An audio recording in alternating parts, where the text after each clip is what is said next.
lá. Então, nós vamos falar um pouquinho de autocuidado, de adesão, um pouco de Covid, umas novidades que estão acontecendo no mundo do diabetes, principalmente do tipo 2, em relação a tudo que vem acontecendo. Esses são meus conflitos de interesse. Essa é uma aula patrocinada pela AstraZeneca, como o professor bem disse, que aposta na educação de diabetes e que praticamente não teve nenhuma influência na formação da minha apresentação. E eu agradeço a todos vocês, né, os profissionais de saúde, a qual eu também sempre estou ao lado e trabalhando em conjunto, a importância de ter diversos profissionais de saúde entendendo sobre diabetes junto com a equipe médica, né? Não adianta ter médico se não tem nutricionista, enfermeira, professor de educação física, psicólogo, nutrólogo, se não tem assistente social, enfim, a gente tem que trabalhar em conjunto com todos os profissionais. E o Covid, que essa foto ficou emblemática, né, uma época excepcional, e que nós temos que evoluir, porque as pessoas, para manter uma boa saúde, precisam de ter uma alimentação saudável, evitar refrigerante, evitar bebida alcoólica, ou reduzir, tomar sol, enfim, tudo isso que a gente fala para uma saúde, né? Mas precisam visitar a equipe médica, né? Precisam visitar a equipe médica, que foi o ano passado, desde março, quando começou a pandemia, houve uma fuga, vamos chamar assim, correta até, pelo medo de se movimentar e de não ir à equipe médica. Por que isso? Porque mesmo as diretrizes internacionais sobre diabetes mostram que a pessoa com diabetes está no centro da atenção do diabetes. Claro que eu não vou ler esse slide, mas toda decisão terapêutica, seja para alimentação, exercício, medicamentos, monitorização, o central disso é a pessoa com diabetes, e eu vou além, a sua família. Então, quem é o paciente, quem é a pessoa que tem diabetes, né? Quem é o portador de diabetes, esses termos a gente está sempre discutindo, mas o que importa mesmo é quem é a pessoa que tem esse problema de saúde para lidar. Né? Essa abordagem toda tem que ser lidada com o indivíduo no meio, e todos nós da equipe no mesmo grau, ninguém é mais importante que ninguém, por trás e ao lado das pessoas.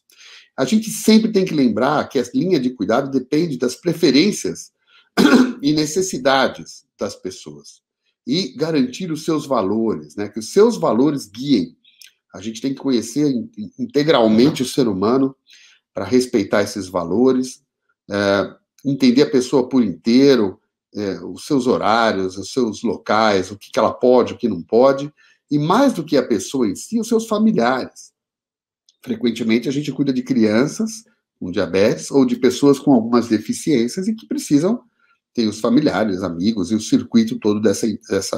E vejam, eu gosto dessa imagem, né, onde a gente mostra que viver com diabetes é mais ou menos como estar numa corda bamba, né? Então, só que não é somente o indivíduo, ele não está sozinho nessa corda bamba. Em geral, sua família vem junto, né? E nós da equipe de saúde, mesmo que não temos ou diabetes ou que não temos familiares, estamos juntos também. Eu acredito que nós estamos nessa corda bamba. Porque para cuidar de diabetes, a gente tem que lembrar do que comer. Então, faz parte do pilar do diabetes, dos pilares, a terapia nutricional, os exercícios, tratamento farmacológico das medidas medicamentosas. Agora, eu vou insistir em suporte psicossocial, e tudo isso é permeado pela educação em diabetes. Né? A ANAD, a FENAD não existiriam se não fosse para atuar na educação das pessoas com diabetes. E, além disso, o suporte hoje até do direito à pessoa, das legislações, enfim, como foi mostrado pelo professor antes de eu começar a falar. Sobre a alimentação, é incrível, né? Porque a gente tem que fazer uma alimentação tão saudável. Isso aqui é um retrato de uma alimentação muito saudável, com frutas, legumes, verduras, hortaliças, proteínas como peixe, azeite de oliva, alimentos integrais, até um pouco de vinho, é bastante saudável. Mas se a gente sabe, e eu acho que quase que todo mundo sabe a informação de que isto é uma alimentação saudável, que não tem grandes industrializados. A minha pergunta que eu faço para refletir é: por que 100% de nós, mesmo sabendo, conhecendo essa informação, não está fazendo perfeitamente bem essa alimentação tão saudável? E até eu me incluo.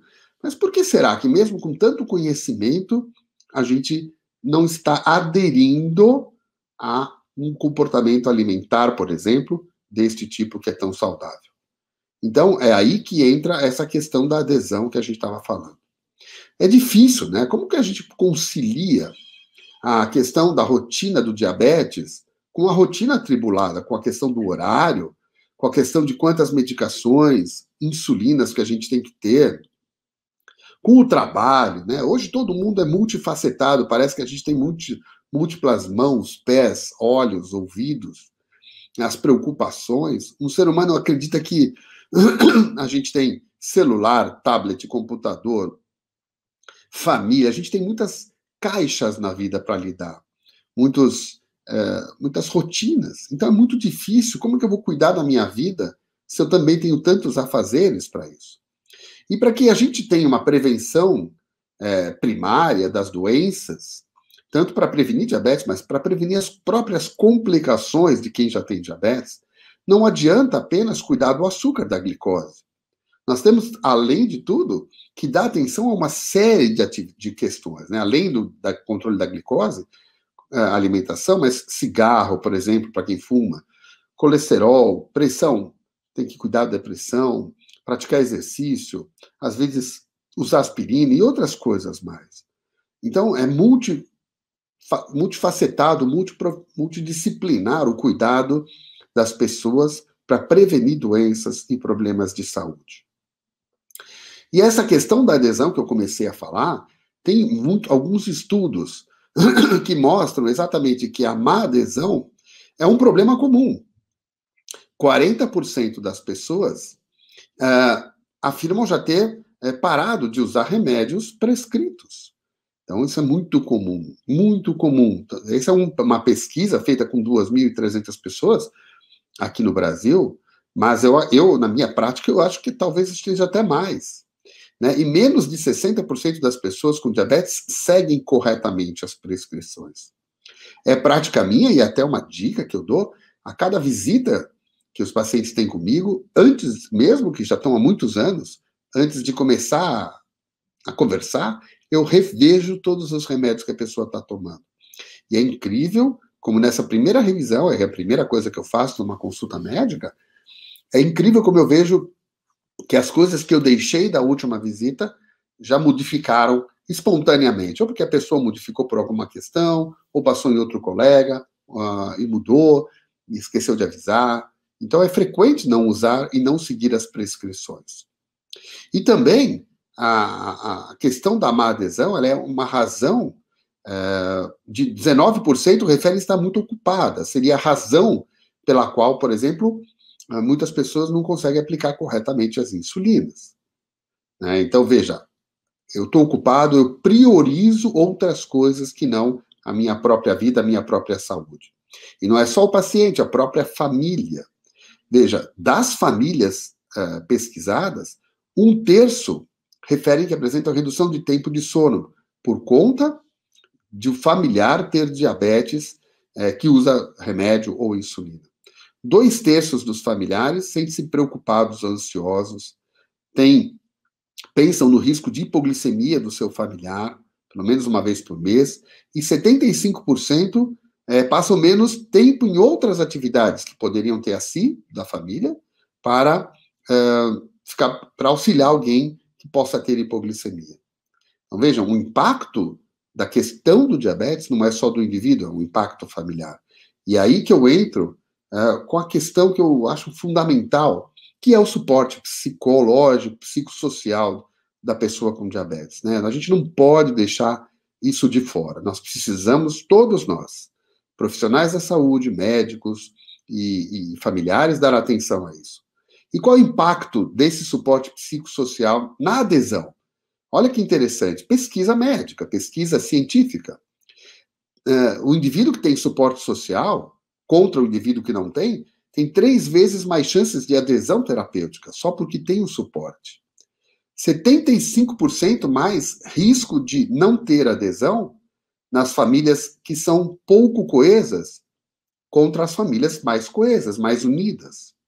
E 53% mais risco de não adesão terapêutica nos pacientes com famílias que têm conflito contra famílias que têm menos conflitos. Então, veja, suporte psicossocial tem pesquisas, claro que a gente sabe disso, claro que a gente imagina isso, claro que a gente vê isso no dia a dia, mas isso aqui são pesquisas científicas feitas que comprovam essa questão. E nessa época excepcional, das visitas que ficaram para trás, a gente pode falar um pouco de telemedicina. Não é o meu escopo da minha apresentação, mas é uma das minhas áreas de estudo recentemente. Eu sou hoje o coordenador do Departamento de Telemedicina, Saúde Digital e Tecnologia da Sociedade de Diabetes. Então, eu acho que a teleconsulta pode ajudar a preencher parte da lacuna que ficou na pandemia. E como eu falei no meu início, essas apresentações de informação e educação em diabetes de forma online também fazem parte da teleeducação, é uma palavra que eu gosto muito, teleeducação, né? Então, a teleconsulta, consulta com um médico, endocrinologista ou clínico, pode ser feita de forma remota e, muitas vezes, ajuda a cobrir várias questões do diabetes. Vejam essa pesquisa com quase 450 pessoas com diabetes, mostrando que a hemoglobina glicada desses pacientes é perto de 8,4. Isso é uma pesquisa nacional, e que 15% já tinham complicações macrovasculares, né, cardiovasculares, e 21% com complicações microvasculares.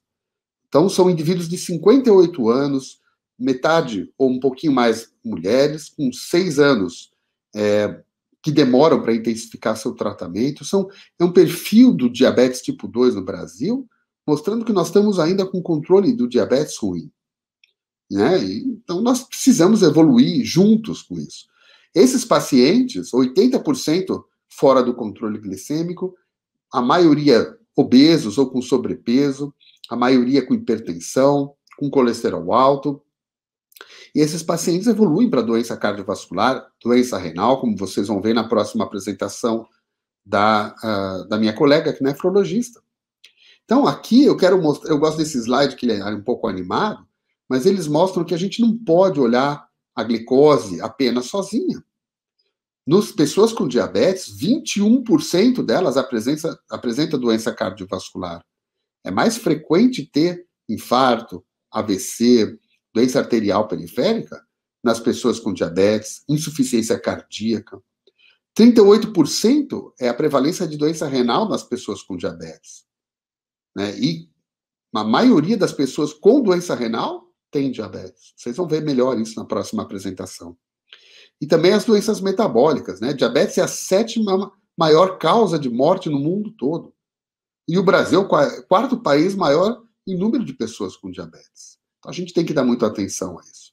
E esses dois são os maiores desafios que a gente tem. Os desafios da inércia terapêutica, que tem a ver com o médico, e da adesão ao tratamento, que tem a ver com a pessoa com diabetes. Então, tanto o médico como a equipe médica tem que pensar um pouco nessa questão da inércia. Porque as pessoas com diabetes sempre nos falam assim, me dá uma chance que na próxima consulta eu vou melhorar o colesterol, vou melhorar a glicose, eu vou fazer exercício, eu vou fazer dieta, vou emagrecer. Me dá essa chance. Então, isso provoca um pouco de inércia na equipe médica e na equipe de saúde. Tá bom, então eu vou te deixar e não vou intensificar o seu tratamento. Vocês vão ver que isso tem muitas complicações. O controle glicêmico no Brasil, como eu mostrei naquele estudo, são 20% só apresentam glicada menor que 7, que seria o ideal para as pessoas com diabetes tipo 2, principalmente. Então, veja um pouquinho sobre a inércia terapêutica, parte médica. Esse é um estudo com mais de 80 mil pessoas. E esse estudo mostrou que as recomendações das diretrizes no mundo inteiro recomendam que a gente aumente a medicação, ou mude, ou intensifique o tratamento entre 1 e 3 meses após uma conversa com o paciente. Então, se a cada 3 meses, eu falo, olha, vamos mudar isso aqui. O ideal é a gente mudar a cada 3 meses. No mundo real, a adição de um segundo remédio, quando o paciente está com a glicada maior que 7, a gente adicionar um segundo remédio, em pessoas que já estão tomando um remédio, demora 3 anos. 3 anos. E se eu for ver aqueles que já usam 2 remédios para adicionar um terceiro remédio, porque a glicada não está pronta, não está boa, não está menor que 7, nós da equipe médica demoramos 7 anos.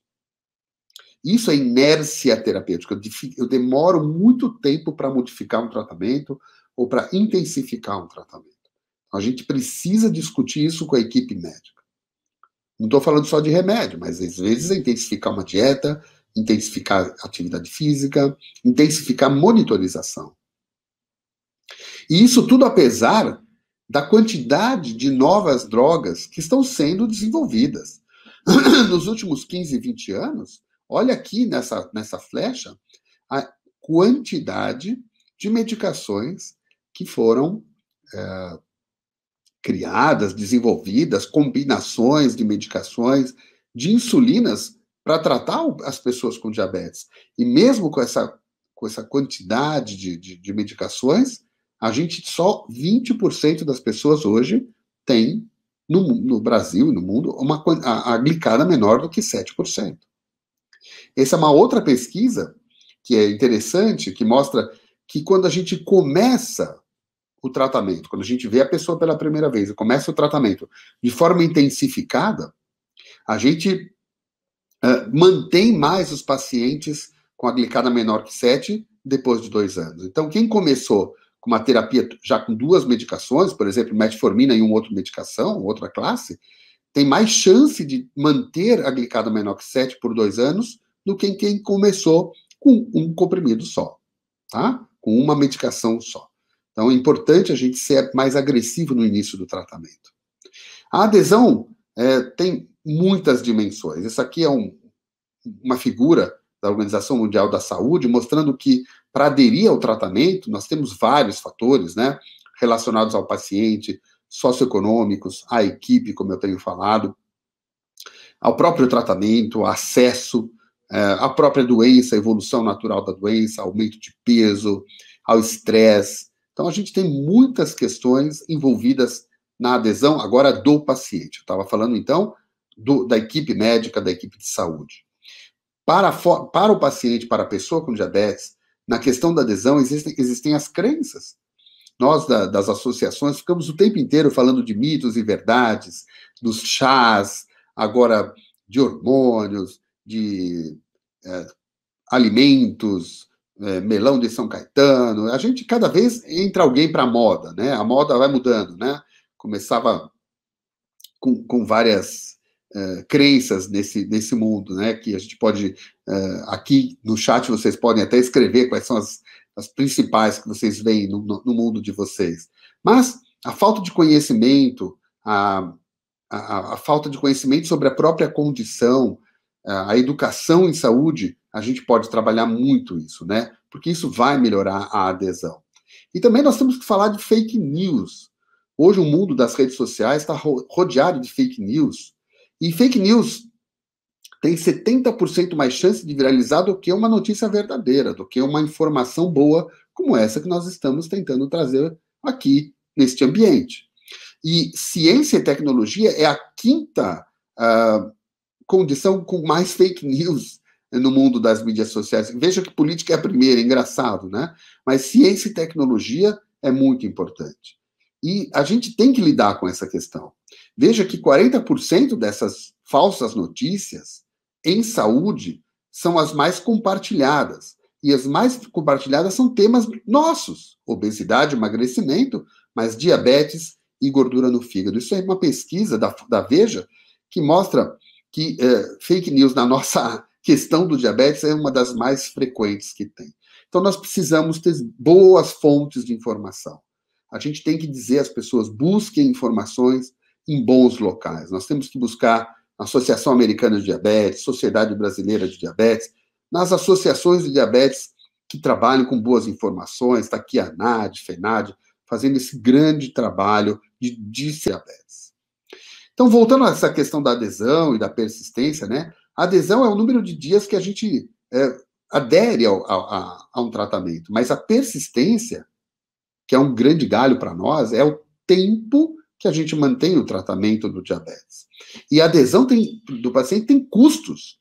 Nós não temos essas pesquisas no nosso país, mas veja que fora do Brasil existem pesquisas. Nos Estados Unidos, há um custo